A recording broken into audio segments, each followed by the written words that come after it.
Ja, hallo und grüß euch. Ja, ich bin da heute an einem See im Salzkammergut, wie man wahrscheinlich am Hintergrund ganz gut erkennen kann.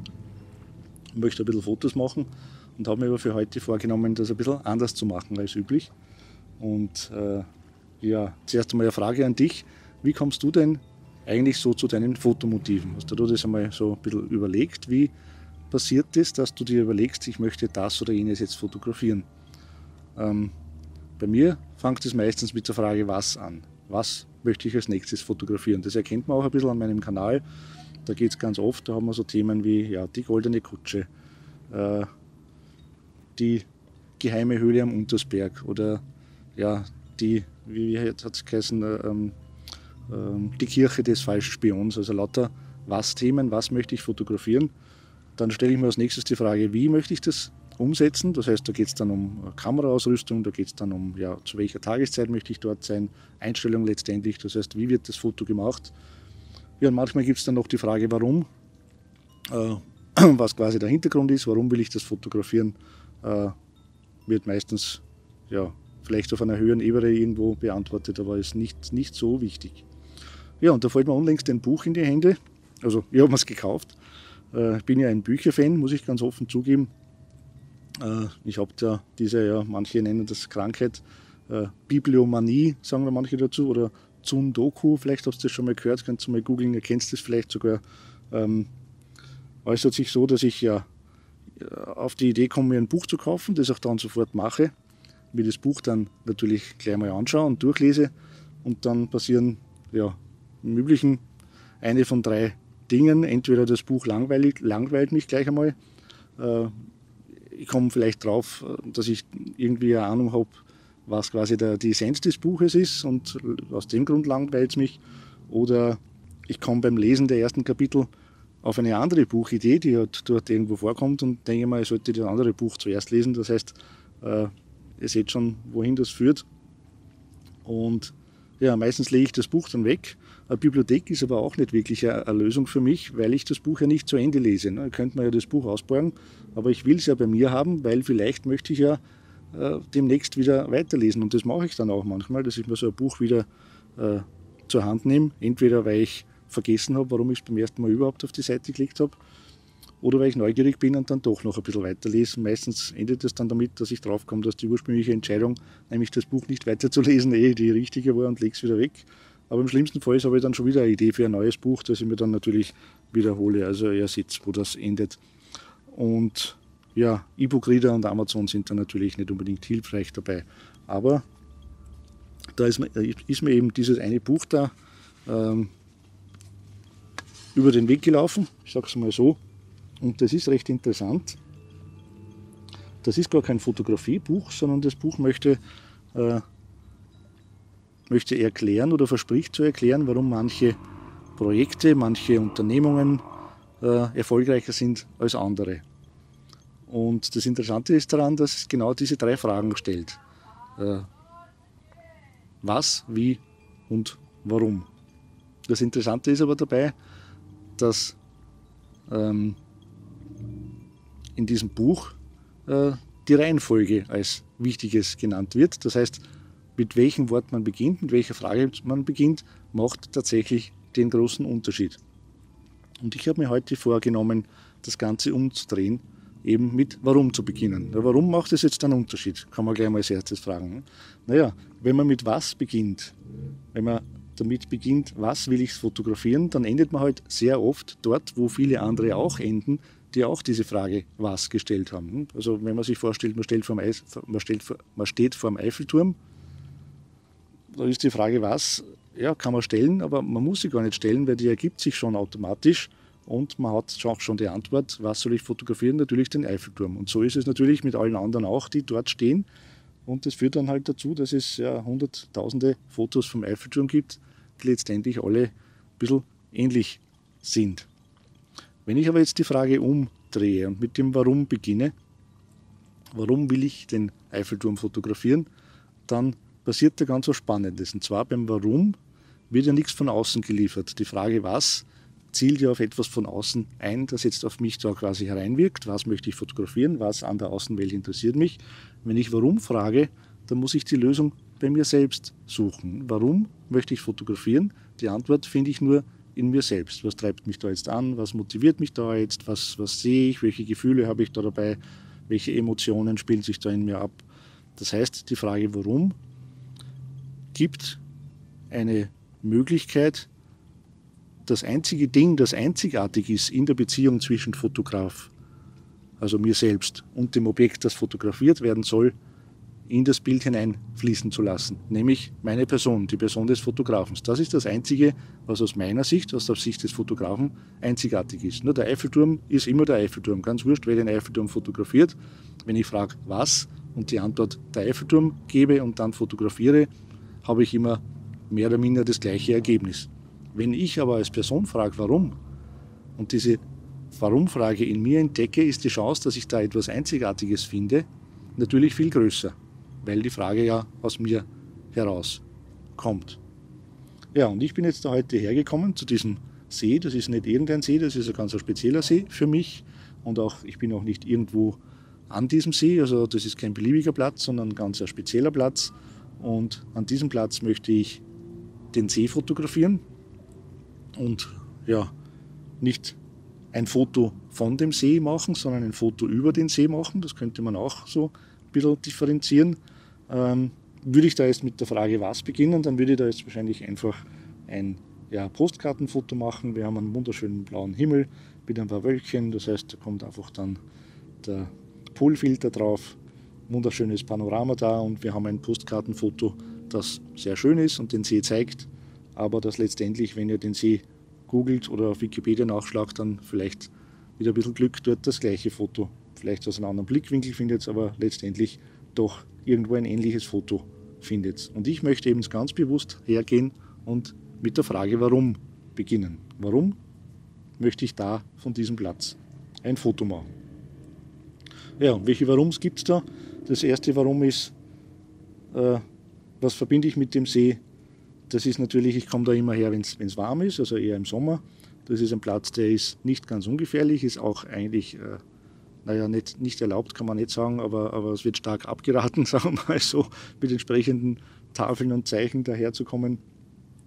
Also es geht wahrscheinlich im Winter eh nicht, dass man daherkommt, im Sommer kann man daherkommen. Und da verbinde ich halt einfach Wärme, Sonne, Wasser, der Geruch, diese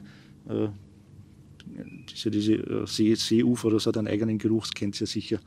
Und die Geräusche, das Plätschern des Wassers, wenn es da an die Steine, die kleinen Wellchen da ankommen. Also das ist so ein erstes Warum, das möchte ich quasi in mein Foto mit hineinnehmen.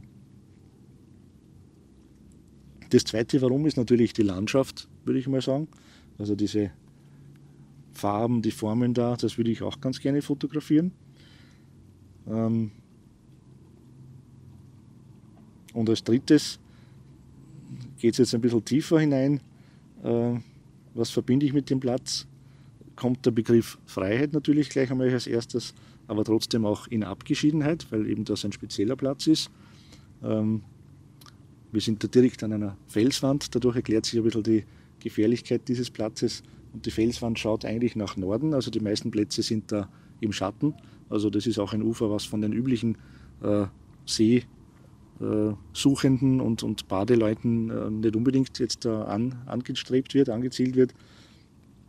Mir macht das nichts, ich bin nicht so sehr Kaltwasserbadengeher und sitze da sehr gerne am Ufer und habe da das Gefühl von Freiheit, von Platz, einfach Platz zum Träumen, einen Raum zu haben, einfach auch den Raum, ich sage immer, den Raum, die Seele hineinhängen zu können und dort baumeln zu lassen. Also das sind so meine Warums, die ich da für mich so entdecken kann, wenn ich diesen See fotografieren möchte. Ja, und vom Warum geht es jetzt dann zum Wie. Wie machen wir das Ganze? Und da ist es interessant, dass wenn man mit dem Warum beginnt, die Wies ganz andere sind, als wenn man mit dem Was begonnen hätte.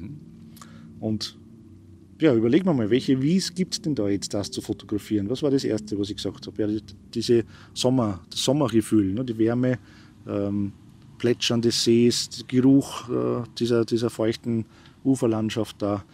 Wie könnte man das in ein Foto basteln?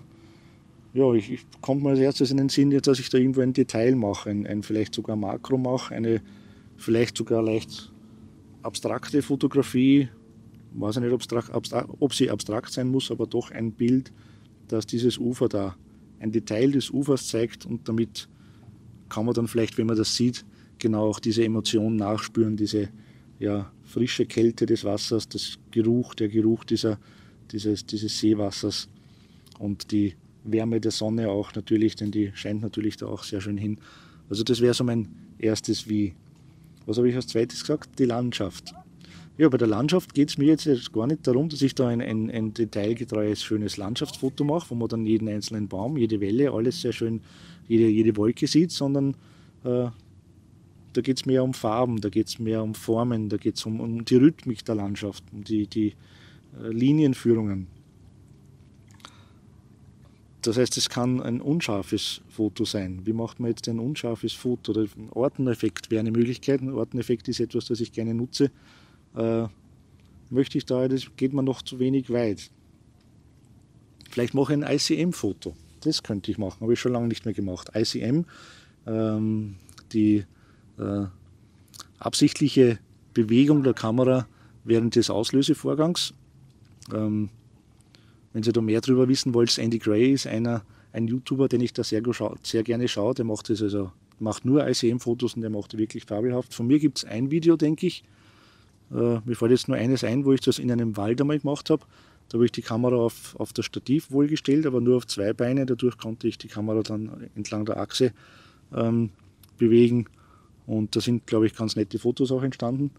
Und das könnte ich mir da jetzt auch als Landschaftsfoto vorstellen, dass ich da mit ICM ein bisschen versuche, die Landschaft danach zu malen fast. Also das ist ja dann wirklich ein bisschen, ja, ist vielleicht jetzt hochgestochen, aber ein bisschen malen mit Licht, weil man ja die Kamera eben über die Landschaft zieht, wie der Maler den Pinsel über die Landschaft, über die Leinwand. Ja, zweites Foto mache ich mit ICM. Dann das dritte Foto, das war jetzt dieses ganz abstrakte Freiheit, Raum, Platz zu haben, Leere irgendwo auch. Ja, da denke ich irgendwie automatisch an diesen japanischen Begriff des Ma. Ich kann das nicht aussprechen. Ma, glaube ich, sagt man Ma. Keine Ahnung. Also, falls ich das jetzt ganz falsch ausspreche, bitte nicht böse sein. Aber das Konzept des Ma, das wird in der westlichen Literatur oder in der westlichen Welt ein bisschen verkürzt und meiner Meinung nach auch falsch übersetzt in diese Negative Space Geschichte. Negative Space, das meint zwar ungefähr das Gleiche ist, aber meiner Meinung nach nicht das Gleiche. Wenn man Negative Space zum Beispiel googelt, dann kommt als erstes gleich dieses typische Bildchen, das jeder kennt, dieses Faces versus Vase Bild, also schwarz-weißes Bild, wo man in der Mitte eine Vase hat. Und das kann man jetzt aber auch anders interpretieren, dass eben nicht das Schwarze das Objekt ist, sondern das Weiße. Und dann sieht man 2 Gesichter, die im Profil einander zugewandt sind. Und dann ist eben die Erklärung dazu, die Gesichter sind der Negative Space zur Vase und umgekehrt. Das ist aber eben die westliche Anschauung, weil aus meiner Meinung nach, bin da jetzt kein großer Experte, aber meiner Meinung nach geht das Ma da viel weiter. Da muss das Nichts oder der Negative Space oder dieser Platz, dieser Raum, der das eigentlich Fotografierte umgibt, nicht selbst etwas Dingliches sein. Das ist eben der westliche Gedanke, der dann sofort aus dem Negative Space wieder etwas machen muss. Das muss dann wieder etwas sein, eben Gesichter zum Beispiel in diesem. Oder das gibt es, glaube ich, auch mit Fröschen und Vögeln, wo immer irgendwo das quasi das andere, entsprechend andere wieder ein Ding ist. Und im japanischen Ma steht aber der Negative Space für sich als nichts. Also da muss nicht jetzt unbedingt das wieder verdinglicht werden. Und in diesem Platz geben unterstützt dieser Negative Space, dieses Ma, das Fotografierte. Und das genügt schon, da muss man nicht mehr hineindenken. Also einfach Platz um ein Objekt herum zu haben, dem Raum zu geben, den richtigen Raum zu geben, auch das Verhältnis von Platz und Nicht-Platz, das sind lauter so Dinge, die da, könnte man jetzt lang drüber reden, die da mitspielen. Und das ist aber, glaube ich, gar nicht so einfach umzusetzen, aber das wäre etwas, das mir gefallen würde, dass ein Foto über den See ist und dieses Warum zum Ausdruck bringt Und jetzt sehen wir schon die dritte Frage. Das Was ist jetzt ungefähr so wichtig wie das Warum, wenn man von der anderen Seite beginnt. Wenn ich mit was beginne, was, wie, warum, ist dann gar nicht mehr so wichtig.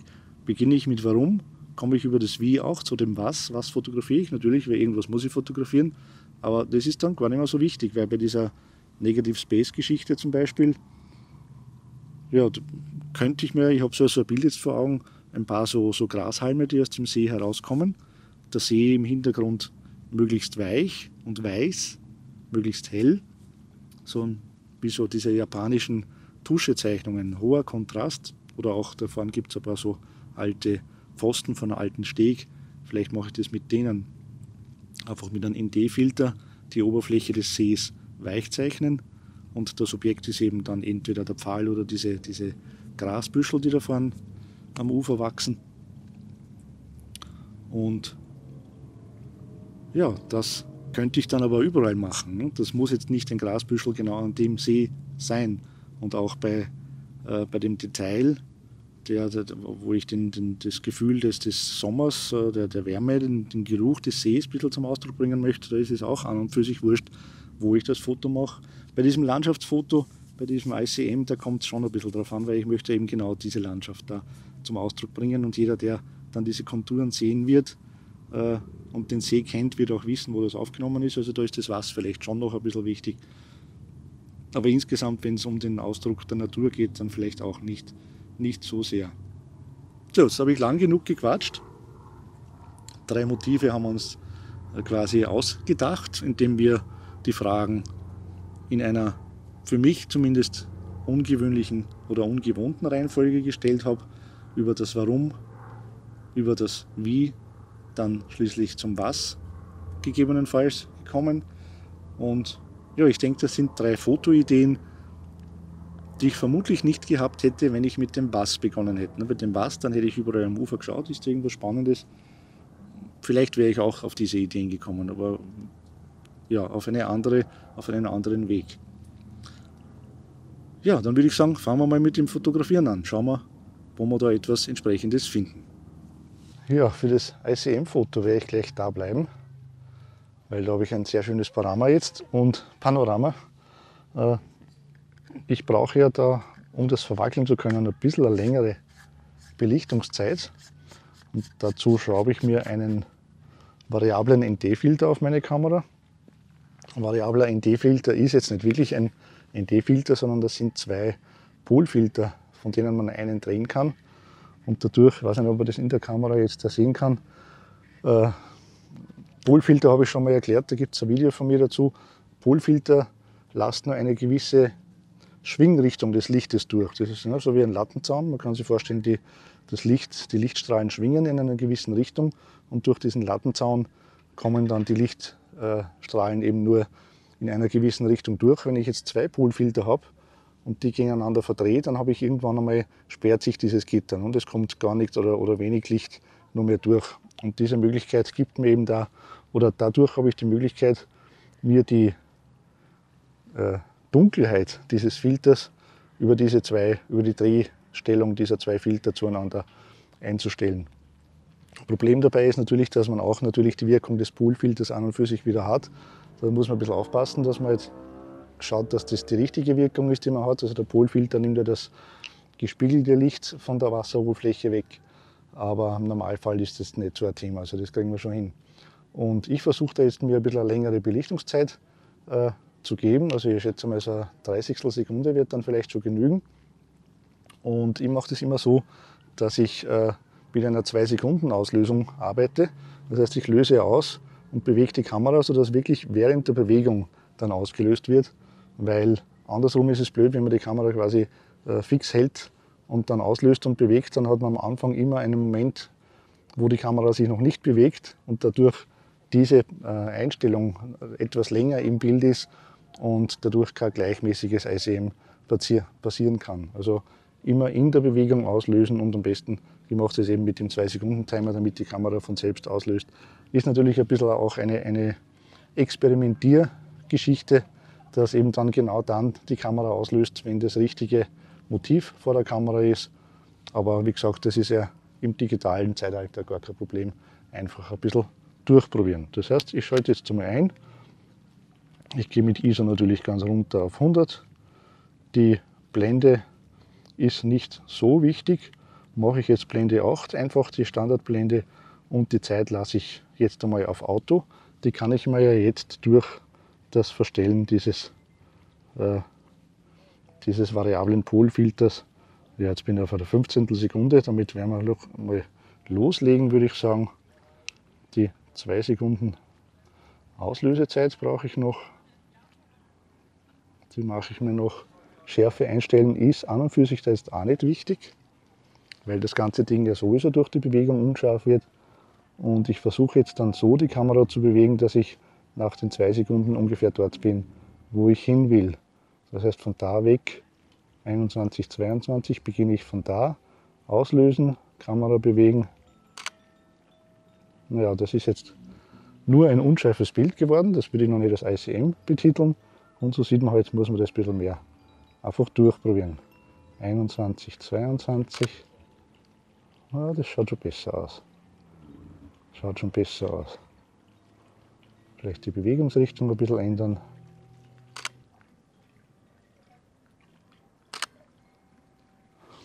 Man kann natürlich auch bogenförmig die Kamera bewegen. Also da gibt es wirklich keine Gesetze oder keine Regeln. Einfach in irgendeiner Weise die Kamera versuchen zu bewegen. Man kann natürlich auch den Zoom-Faktor verstellen während des Auslösens. Einfach experimentieren, verschiedene Sachen ausprobieren und dann zu Hause am Computer sieht man dann eh, was man wieder löschen muss und was vielleicht dann doch eine ganz interessante Aufnahme wird.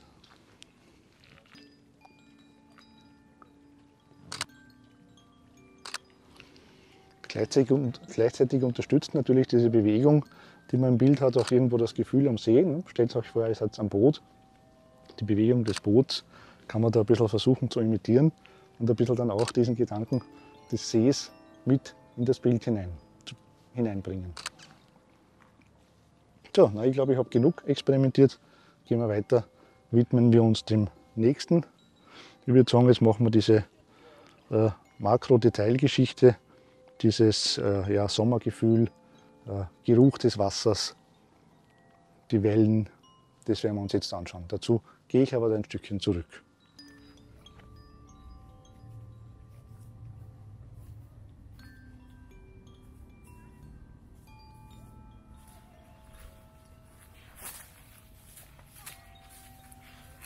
So, da habe ich jetzt am Ufer so eine kleine Szene gefunden, die vielleicht fast schon wieder in das andere, in die andere Kategorie dieses MAH, dieses Negative Space hineinfällt.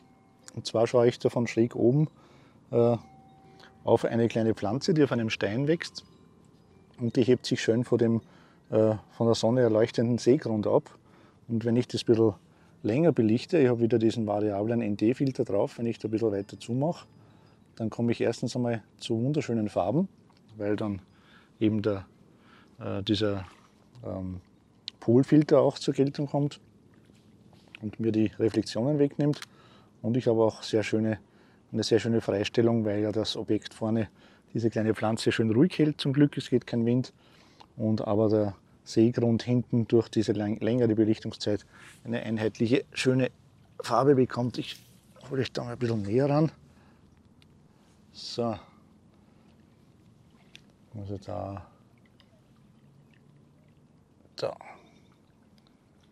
Da vorne seht ihr unten diese kleine Situation, diesen Felsen, und da die Kamera eben mit diesem Motiv jetzt da drauf.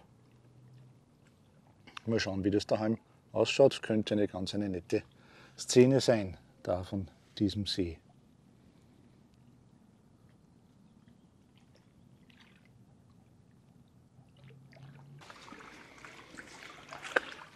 So, da habe ich jetzt die Szene von mir mit diesen Schilfrohren, die da aus der Wasseroberfläche herausstehen, noch die alten Schilfrohre. Und die versuche ich jetzt zu fotografieren, so dass die Wasseroberfläche möglichst glatt wird mit einer längeren Belichtungszeit.